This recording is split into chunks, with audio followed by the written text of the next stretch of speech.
66% of the United States residents' public water is fluoridated.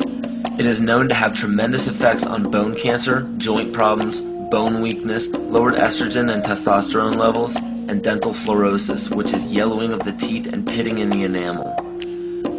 Wouldn't it make more sense to enhance public water with vitamins which are meant to be ingested to promote overall health, rather than putting such a toxic chemical in our water with a bogus explanation that it will improve our dental health? We now know that fluoride causes more dental problems than it solves. Something doesn't seem right about this. Do you honestly believe that these companies care deeply enough for the people to spend large amounts of their own money to fluoridate public water when the people already purchase their own toothpaste? But there's a difference between toothpaste and drinking water. We don't ingest toothpaste. If you go to any hardware store and look at any rat poison product, you will only find one ingredient: sodium fluoride. It is the most toxic ionic molecule outside of Potasium Dikromat. Now Dannon, along with other companies, have begun fluoridating bottled water. It is becoming increasingly difficult to get away from. And the fact that fluoride is also used in many prescription antidepressants shows that it eliminates aggression and motivation in people. Fluoride, to my knowledge as a physician, has absolutely no biological benefit whatsoever.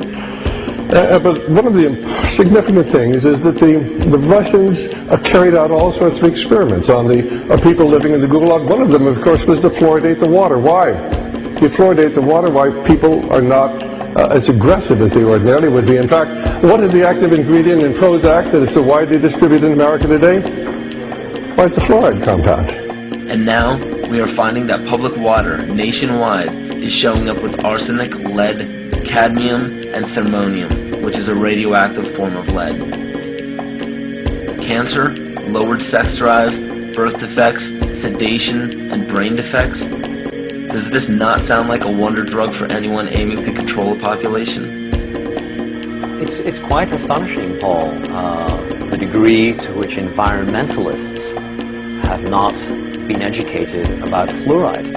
You know, people have an unconscious trust in their doctor or their dentist, and if you can persuade doctors and dentists that fluoride is safe and good, then you're able to reach the rest of the nation. People believe their doctors and dentists, and that was a way of promoting fluoride for Bernays. Fluoride was killing their cattle, destroying their crops. Fluoride given to rats had produced bone cancer and liver cancer, and that those results had been doctored to make it look as though fluoride hadn't caused as much cancer. The pattern that we saw, it typically is what we see with other neurotoxic agents that are well known to cause a hypoactivity or a memory problem or an IQ problem. When I first presented the results of these studies, one of the individuals sitting and listening to the results, he says, "Do you have any idea what you're saying?" And he says, "You're telling us that we're reducing the IQ of children." And basically I said, yes.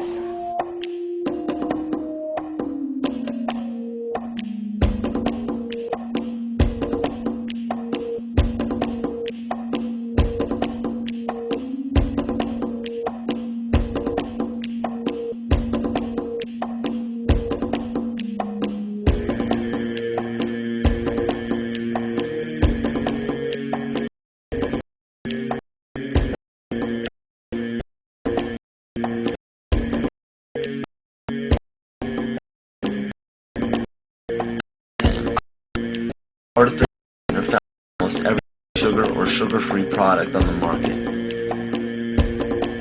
First of all, aspartame is made up of three things: methanol, which of course is what produces blindness, aspartic acid, and phenylalanine. These are all poisons.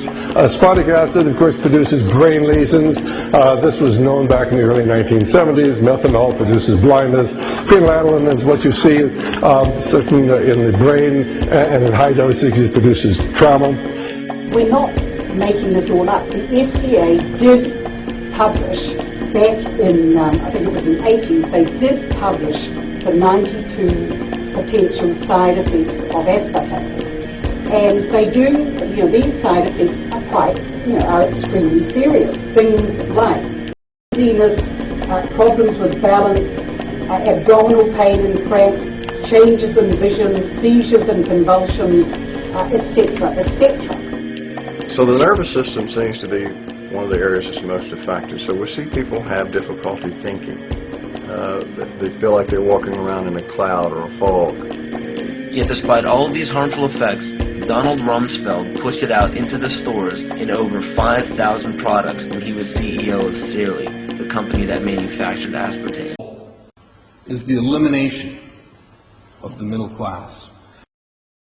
The world cannot support 6 billion people. But you see, the plan behind sustainable development includes population control. It's a program for land use control, education control, and population control. The leaders of the sustainable movement say that the world's human population should not exceed 500 million people. That's a 93% reduction of today's population levels.